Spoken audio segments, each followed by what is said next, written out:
Hi, welcome to The Sacred Journey. The Sacred Journey is the program that reminds you that life is a wonderful adventure. Each and every experience we have is a unique and perfect opportunity for learning. I'm Joyce St. Germaine, and tonight's program is Psychodynamic Psychotherapy. And we're going to dissect those words a little bit to find out exactly what this show is. But I'm so thrilled to have Roxana Rosario, and I want to make sure to get your credentials correct.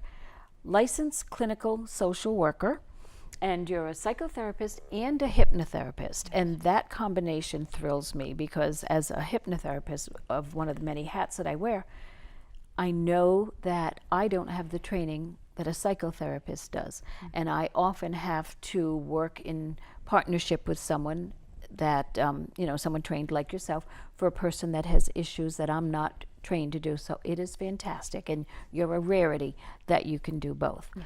Now, you have an office in the West Hartford area, and I know that you serve the Latino population a lot, and I'm going to ask you to share that in Spanish with our viewers, a little bit about yourself. So, mi nombre es Roxana Rosario. Yo soy licenciada de Trabajo Social en la comunidad de Hartford y la comunidad de West Hartford. Mayoría de mi servicio está enfocada en la mujer latina, ¿okay?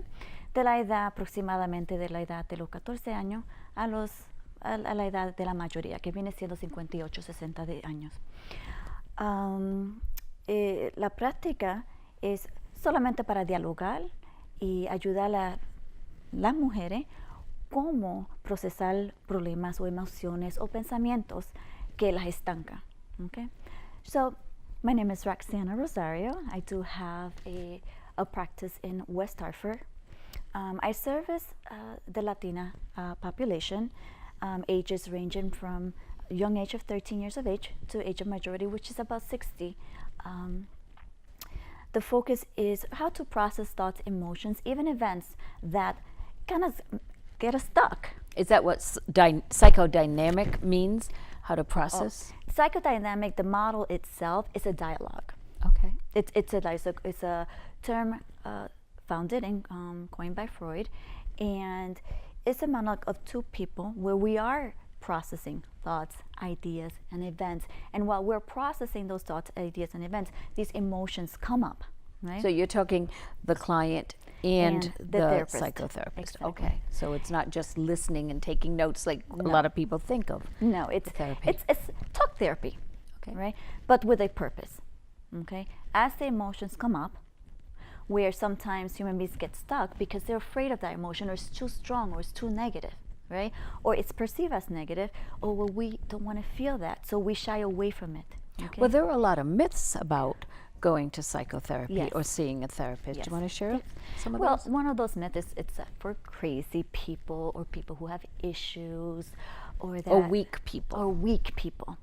And really, what psychotherapy is, it's a conversation with a neutral party, a person that can be objective, that will listen to you in a non-judgmental, non-critical way, right? In a very compassionate, accepting stance, okay? Where we problem solve together, okay?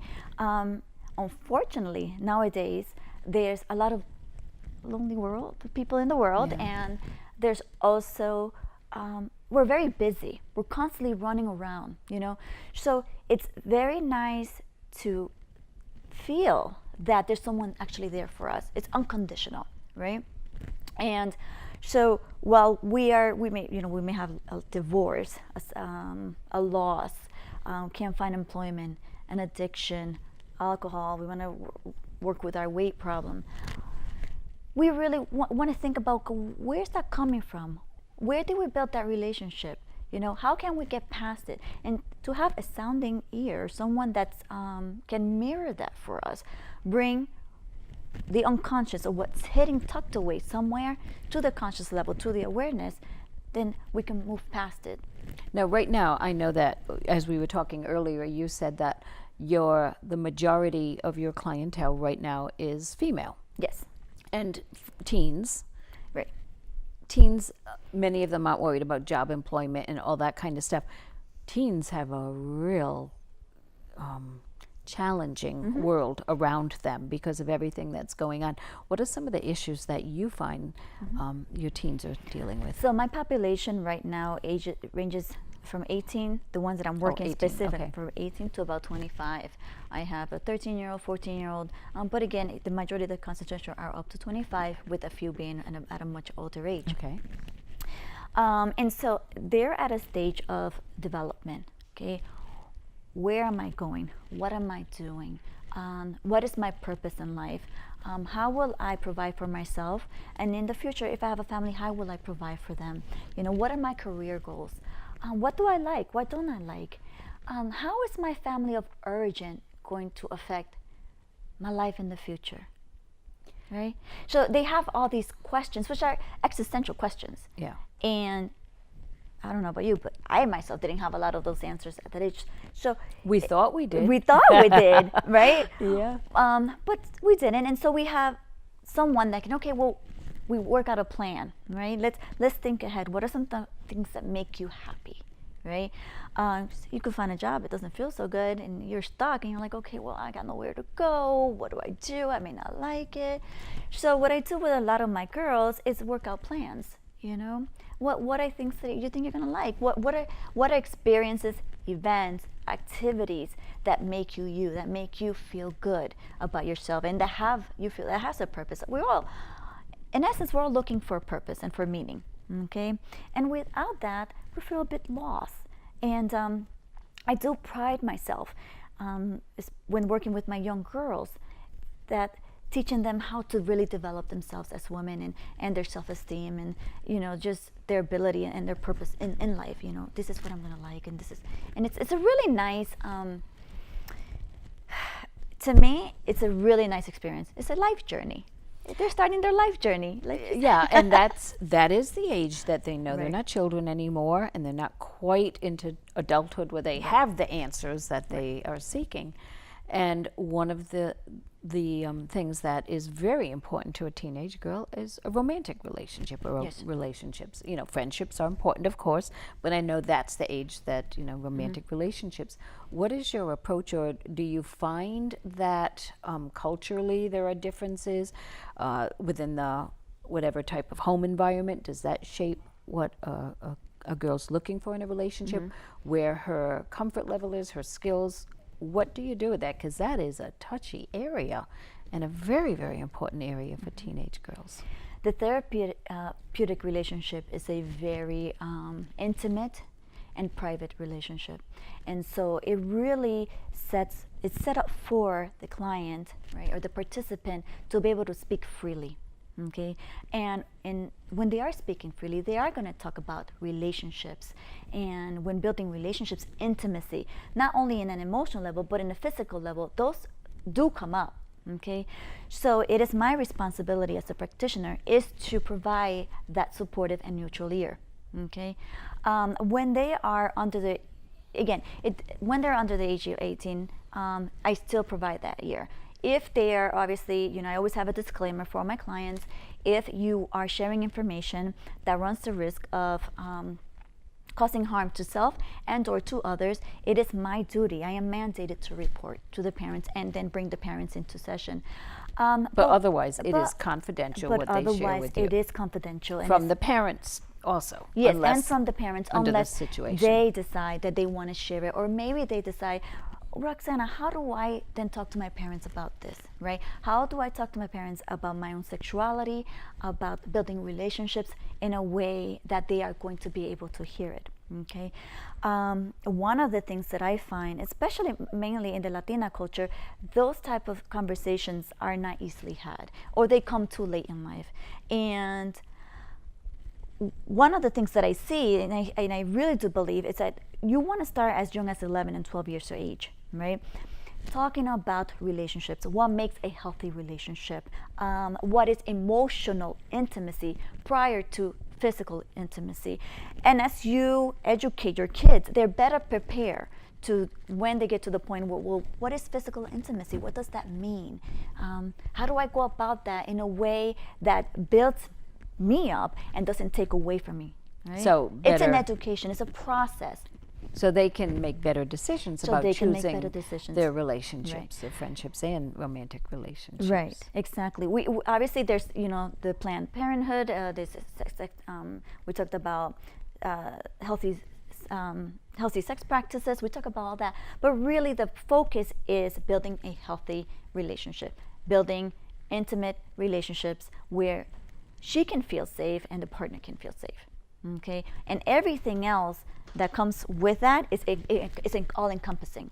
Okay, now the home environment I know is very, very important, and we all hope that generations that come after us have more opportunities and a better life. As a teacher, I'm not a parent, but as a teacher, I feel the same way about my students, or I did before I retired, but I still feel that way about this new generation. If the child has this loyalty to the family, but maybe has some dreams that are outside of what has been happening in their home throughout, generations. What goes on there? Again, I see that more in the Hispanic population, because grow up with a lot of cultural norms and values and practices and rites of passages and traditions.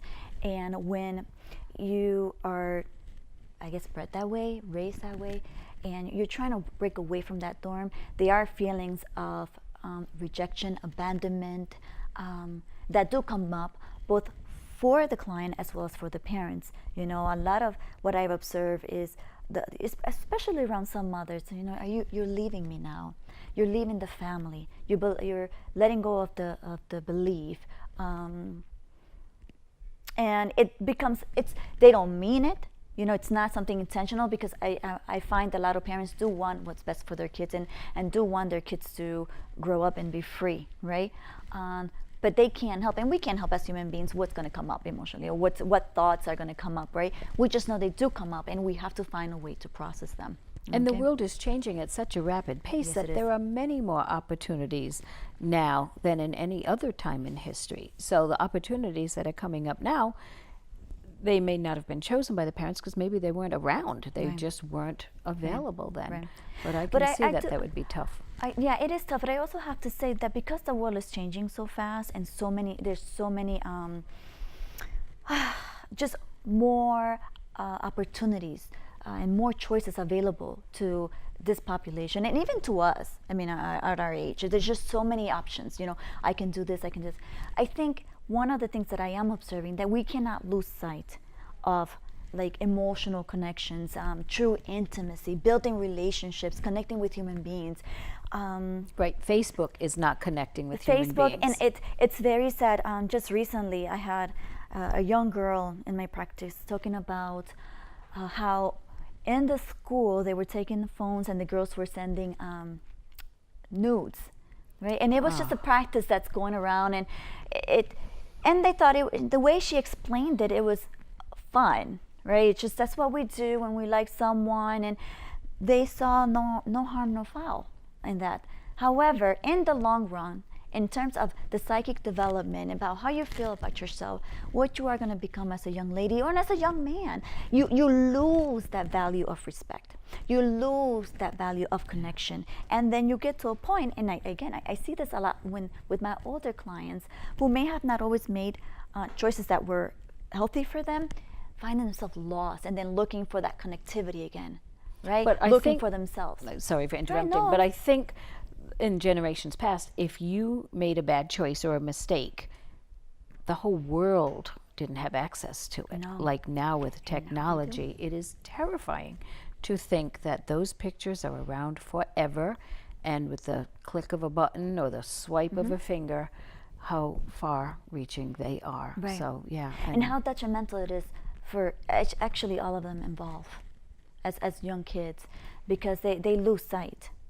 Well, the responsibility of receiving texts and photos like that, not just sending them, is huge. We have about 10 minutes left, and there's so much on this topic to cover. There is a lot. What do you want to be sure that we share with our viewers, that they understand about psychotherapy? And would you also share some of the groups that you're involved with? Because it's mind-boggling how experienced you are and how valued you are in the community. So I am a National Association social worker member. Okay, I am again a certified hypnotherapist, and it is not hypnosis. It's hypnotherapy. It's therapy while in a trance, where we bring up events and thoughts and emotions of the past, and we process. Therapy itself it is a practice. It is an art. And one of the things when new clients come to me, I always say, think of a therapist as a pill, right?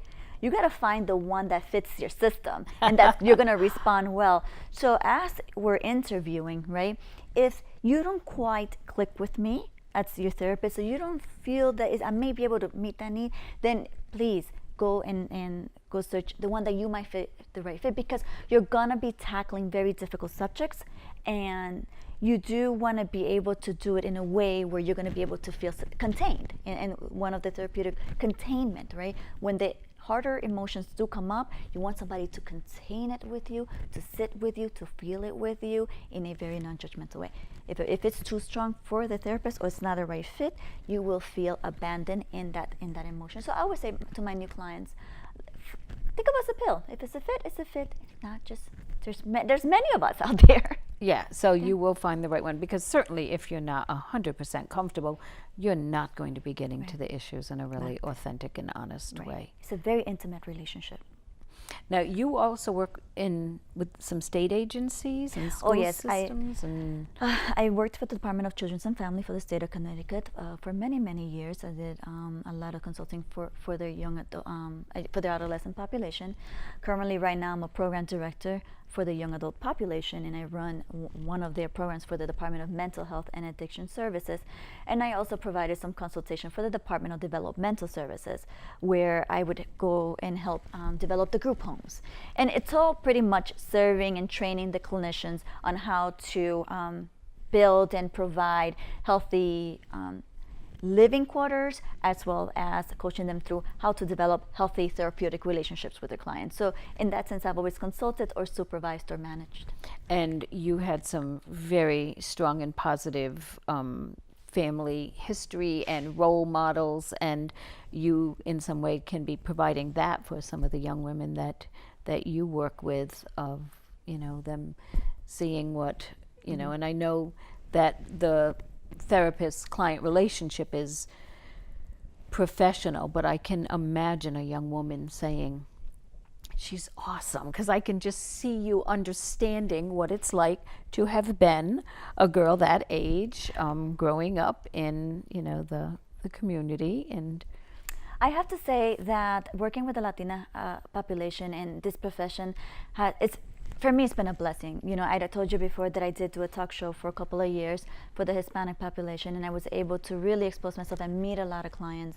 And because of my own history as a Latina woman, migrating from Puerto Rico to New York to here to Connecticut, learning and having to assimilate, learning the language, I'm able to connect in that way. I also come from it's a military, very educated family background. So, I do have that discipline of understanding, but I also, in my practice, I'm informal. I'm very informal. I make it fun. I know that about you from having met and sat with you, which is great. I'm informal. Let's have fun. Let's talk. This is a safe place. You want to go for a walk? Because a therapeutic relationship doesn't have to be in an office. Let's go for a walk. Let's have breakfast together. Let's play a game. Let's know each other. Let's learn each other, and we can troubleshoot whatever it makes. So I find with me, I've been very blessed. I'm very grateful for the clientele that I have. My ladies, they find me, and it's a very fulfilling career for me, and I really, really enjoy it. So you get to know the whole person, not just what their issues are, but the whole person. I'm academically trained, right? I work as a licensed social worker. I'm academically, but I'm a human being. First and foremost of all, I'm a human being full of imperfections. I'm a mother, I'm a woman, I'm a wife, and all those things add to the therapeutic relationship. Yeah, so that gives you an understanding and a lot of different lenses to view things from in an impartial way. Exactly. I've just been given a cue that we have 5 minutes left, and we've covered a lot of things, but there's so much more to cover. There is a You lot. you do accept most insurances for the state of Connecticut, and that's enormous because sometimes, unfortunately, if people don't have insurance, this is considered a frill, and it, you know, we've got to pay the rent first, we have to pay food, so that's really good. Now, do you have a certain process that you use if someone were to try to reach you? Is it an interview? Do you talk to the parents first and then the child, assuming you're working with the a team? Right. If it's an adult, let me start because it's just easier to start with adults. If it's an adult above the age of 18, I'll just do a diagnostic interview. In person or In on person. the phone? Okay. In person. That way I get to observe, feel the person, troubleshoot, and see. It really is sort of like a feel. Right? If it's a fit, we'll continue working together, and if it's not, you know, obviously, and if I can't provide, because they may be looking for a technique or a model that I may not be able to provide, but then what I will definitely do, because I know so many people, I will do a personal referral myself. So I do. If it's a young kid under the age of 18, I do start with meeting the parents, interviewing the parents, then meeting with the kids. By the second or third session, we should know if it's something, you know, if it's a fit. Okay. And do you get involved with the school? Would you work with, if you're seeing somebody privately and they say, or the parents say, can you speak with the guidance counselor or the teachers, so you do bridge that gap between home and school? I get involved with the court system, with the school system, with the Department of Children and Family system, upon the parents' request, and with their permission, obviously, because I do need a release of information. Again, you know, I will not provide detailed information because I have to emphasize the therapeutic relationship. It's a very intimate, practically sacred relationship. So details of whatever's going on inside, no. But general information, support in PPTs, meetings, suggestions about how they can best serve at the school. Treatment planning meetings, child's. definitely. And again, and those are all done upon the parents' request. Okay, that sounds great. Anything you want to be sure that our viewers understand that they may not have known about either psychodynamic psychotherapy or psychotherapy in general, and maybe even hypnotherapy? I think for me, what's most important is to really educate the population in the world that, you know, we really are going through some really hard times and some changes. And whatever technique we use, hypnotherapy, psychodynamic, cognitive type of therapies, it really is aimed at helping people just find themselves, accept themselves, build confidence and self-esteem, but to have someone, right, that is a neutral party, that's objective, that can listen with a compassionate ear. Because again, there's not a lot of that around. And that's really what our purpose is. And that message needs to get across, because we're not about just crazy people or people with issues or who are weak. It really is about providing a service so that humanity as a whole, we are relating and connecting with each other in a much better way. And you are an advocate for your client. Oh, yes, I mean, you are impartial and you're unbiased in working with them and you know, doing your therapy, but you are their advocate. Yes. So when you do work with parents, if you do about the child, or you do work with schools, or they're stuck in a system, even with the older population, if they're trying to maneuver the housing or court or the legal system, I am a very strong advocate, because sometimes they're not heard. And you do need a strong voice. And once they're able to feel that they are heard, then they take it on. You know, they start in an intimate setting, hopefully with the intent that it's going to generalize in their, you know, in their communities, in their environment. And sometimes for people, it's a little hard if they have a social anxiety or a fear. Okay, I am their strong advocate, and I will do it. And then they'll decide, okay, Roxana, I got it from here. And then you just let go. And you're giving them the life skills they need to keep going. Exactly. Well, thanks so much for joining and sharing your wisdom and knowledge and experience. Oh, thank you for having me. Oh, it was my pleasure. Thanks for joining us on The Sacred Journey. We'll see you next week.